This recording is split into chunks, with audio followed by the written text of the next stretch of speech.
虽然金翅大鹏鸟被驯服的过程李长寿有全程参与，对金翅大鹏鸟也存了5-6成的信任，但自己本体的去向还是不能让金翅大鹏鸟察觉。待金翅大鹏鸟回天庭水神府修行，李长寿先去南海逛了一圈，顺道视察了一下南海余生，又去天外溜达2圈，这才悄悄地回返小琼峰。这一次外出也有不短的时日，李长寿本以为灵娥会担心受怕，但是悄悄回返小琼峰时，就发现灵娥在灵兽圈旁跟熊灵力一同愉快地荡着秋千。某天庭水神默默地拿出了小琼峰复合大阵阵图，准备稍后让灵娥继续温习功课，并要求一笔画完。且说仙盟正事。接下来的2年间，西方教一点也不安分。明面上各方香火神国收紧防线，并未对外扩展势力范围。西方教原本散落在各处的零星势力也迅速归于各处香火神国中，巩固香火神国的防备。仙盟一方在天庭水神的指导下，操训仙兵，集结高手，开始筹备第1场大战。而暗地里，西方教坑蒙拐骗一日不停，不断地试图瓦解仙盟，暗袭、收买、分化、离间，无所不用其极。仙盟一方还是在天庭水神的指导下开始宣扬天庭香火，从各处香火神国的边角开始逐步蚕食，从香火神国手中争取到香火信众，这既可以动摇香火神国根基，又能让这些凡人不至于信念坍塌，酿成惨剧。双方明里暗里不断的交手，只是西方教圣人弟子彻底销声匿迹，香火神国各处也未见太多高手。文静道人这2年也来过一次海神庙通风报信，传递的消息也很有价值。西方教有不少高手进入了血海，似乎是在搜寻某样宝物。李长寿迅速就联想到了那一朵血色莲花，只可惜文静道人对此事也是一知半解，西方教并未让血海出身的他加入这场搜寻。对此，李长寿只能告诉文静道人不必多管此事，他自有打算。太极图、乾坤尺、玄黄塔这3件人教重宝一直在他身旁办了2年，甚至他此前将宝物放在老师画像前，老师也并未收回去，这就很说明问题。也正因这般，由于白泽九九等人去经营临天殿，而暂时变得有些清冷的小琼峰这2年十分的热闹。李长寿与灵娥的灵台就仿佛成了2个聊天群，太极图、乾坤尺、玄黄塔、穿心锁、验光旗，天天在这儿聊东聊西，说一说圣人早年去世，谈一谈对战过的灵宝，论一论各类宝物的灵性。虽让李长寿和灵娥大展眼界，但听的时间长了也是颇为心累。尤其是塔爷啊，这个塔爷他一直在怂恿李长寿，让他去把会员金斗与金角剪接过来同住，扩展一下这个灵宝聊天群的规模。还好李长寿定力过人，因后续大劫之事，从各个角度去出发考虑，当前阶段确实不宜与云霄仙子迈入热浪境，免得他在大劫之中分心，或者是被大劫劫运利用。这日，李长寿正在丹房中开炉炼丹，手中捧着一只瓷瓶，其内装着吕月炼制的坐怀不乱丹，正细细地分析药性。确实是与他的心火烧同等价值的神丹，若是与白眉老了系列法器同用，说不定就能净化吕月师兄元神中的邪气。仔细琢磨了一阵，李长寿收起这般丹药，盯着这漆黑丹炉中跳动的炉火，略微有些出神。要不要闭关一段时日，静待紫霄宫商议封神？树欲静而风不止，西方教接下来必然还会搞一些幺蛾子，毕竟此时的局势对西方教颇为不利。关于那血色莲花之事，李长寿虽然不想主动参与，但一直很在意。根据此时已经得到的讯息，可以推断出那一株血色莲花应该就是被毁掉的12品业火红莲的莲子所结，是冥河老祖复生的后手。根据文静禀告，西方教掌握着一颗12品红莲的莲子，这是修罗族投靠西方教的主要原因，但是西方教绝对不会轻易地将莲子交出去。冥河老祖当年逆天而行，相助冥河老祖复活，必然会招惹无边的业障。再联想到西方教8成也在寻找这一株莲花的下落，所以大概率非西方教在背后操纵此事。那这一朵血莲从何而来？又是谁在背后算计？修罗族自己搞事？更不可能啊！此时大劫已经降下劫运，修罗族是被驴踢了多少下才会让自家老祖在大劫时复生啊？长期以来，李长寿的目光都是在道门、西方教、天庭之上来回的挪移，但关于这一出血莲之事，李长寿却觉得自己必须跳出原本框架，多保留几分警惕性。暂且静观其变吧。李长寿轻笑了一声，开始收束炉火，准备收丹。正此时，渡仙门中凝出了一股天道之力，让李长寿手一抖，差点就将一炉灵丹给毁了。这时，李长寿看向天道之力环绕的那一座葫芦状峰头，不由露出几分微笑。万长老，终于突破了。与此同时，犀牛贺州灵山的某处秘境中，还请2位老师救我，还请2位老师救我。2位圣人宝像之前，一名头发灰白的老道正不断地叩首，额头一缕青黑色结韵无比清晰。唉，那接引圣人一叹，缓缓闭上双眼。师弟，不如去天庭一行。师兄说的是。准提圣人提着一颗满是七彩霞光的盆栽，笑道：也该去天庭走走，会一会今日之天地。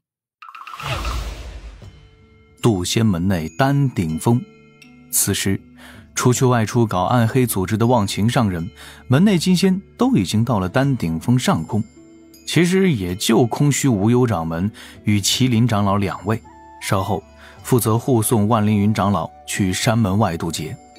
门内已经有几位太上长老带着数十位天仙境的峰主长老赶去千里之外的金仙渡劫场忙碌。他们负责布置一些防护阵法，清查渡劫之地是否有外敌潜藏。此时这些渡仙门高手的面色大多都有些凝重，他们已经提前得到消息，万灵云长老此次渡金仙劫多多少少有些勉强，换而言之，这很有可能就是万灵云长老的死劫。但能为长生道果拼一把，已经是绝大多数人族炼器士可望而不可求之事，能走到这一步，任谁都不想退缩。丹顶峰的峰主长老带着数百来自各峰的门人弟子，在万灵云长老的屋舍前静立，他们大多面露恭敬，但此地的氛围有些压抑，峰外还有道道流光飞来。渡仙门已经是许久没有这般热闹了。一朵白云自小琼峰飞来，高度不高不低，位置不前不后，并未引起多少同门注意。云上站着的青年道者与妙龄仙子自是李长寿与灵娥，他们到了丹顶峰后，径直落向了万灵云长老的屋舍前，站在众门人弟子身后。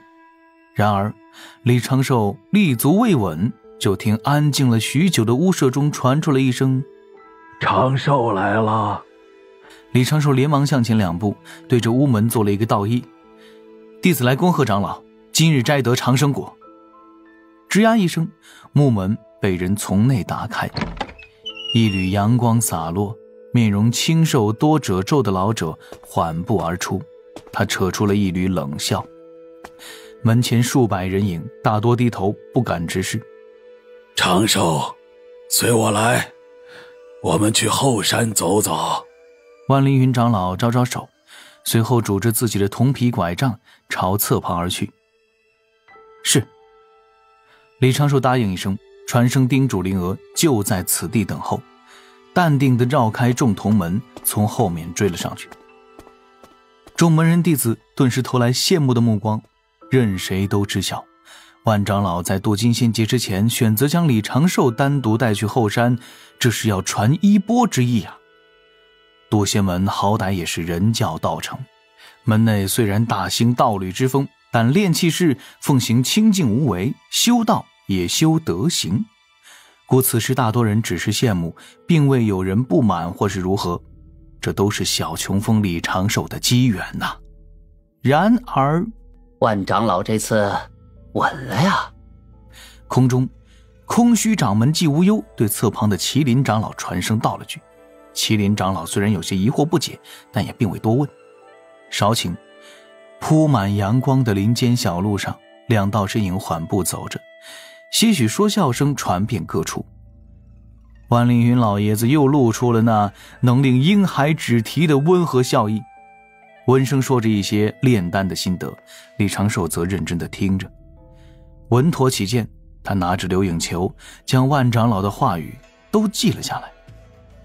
此时浓郁的天道之力在空中回旋，万长老身周时不时涌出一些霞光，洒落星星点点的碎灰，一缕缕宛若万年老药的祥和气息自万长老体内缓缓散出，所过之处，浅草以肉眼可见的速度生长，所经之地灵气都添了几分药性。这些异象都预示了万凌云老爷子即将修成的长生道果。长老，这次有几成把握？李长寿含笑问着，随手布置了隔音结界。万凌云长老摇摇头，叹道：3成，最多，已是颇为不错。李长寿不由皱了一下眉。万凌云长老目中满是感慨，在袖中拿出了一只手镯，慢慢地递了过去，缓声道：我知长寿你已非寻常仙人，具体如何却也不太明了，但渡仙门内只有你我看得顺眼，此物且存放在你这儿，若我渡不过此劫，便归你所有吧。李长寿犹豫了一下，双手将这铜环手镯捧过，不必用仙石探查，就知里面是万凌云长老这一生的积累。万凌云长老轻轻舒了一口气，仰头看向了开始阴沉的天空。初入门时，总是听到那声长生可期，转眼数万载一晃而过，方知长生2字需背负多少，又需忍受多少。能至今日，心无悔矣。长寿你。长老，李长寿低声道：弟子冒昧打断您，咱们时间紧，任务重，弟子有一些应对金仙节的宝物，今日献给长老。正要回忆人生的万凌云长老不由一愣，扭头时李长寿已经是递来了一瓶丹药。不知何时，周遭已经蒙上了一层层仙力结界。长老，这是9转金丹，总共2颗，弟子还有存货，长老不必推辞。9。万凌云长老眉头紧皱，李长寿已经是将丹药塞到了他的手中。万长老低头查看，一双老手顿时有些颤抖，而李长寿又拿出了一只玉盒，放到万凌云长老手中。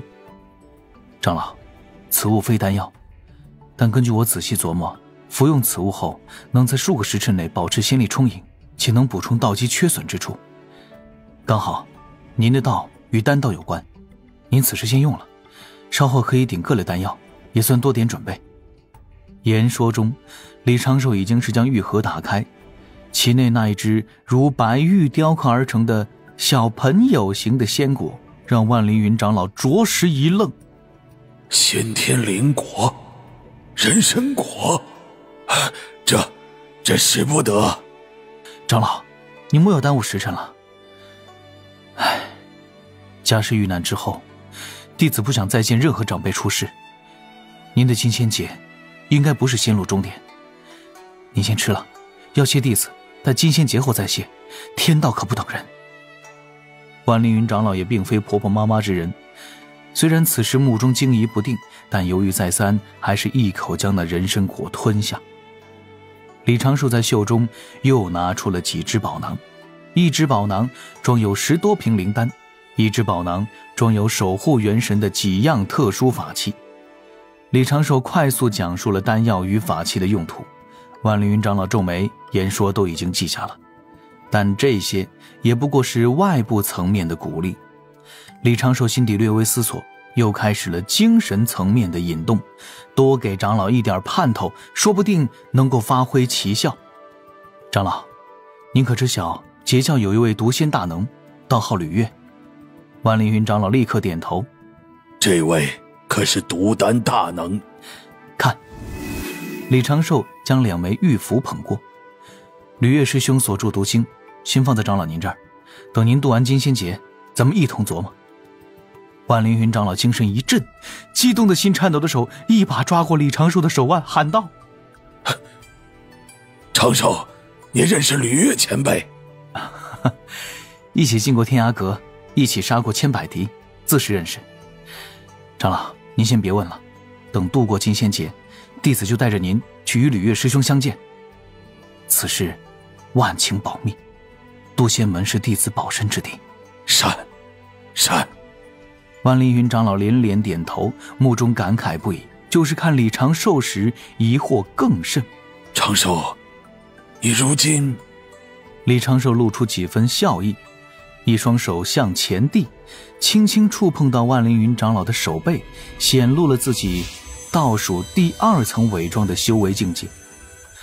万凌云长老拄着拐杖下意识地后退半步，目光从复杂渐渐归于安宁，就如做梦一般。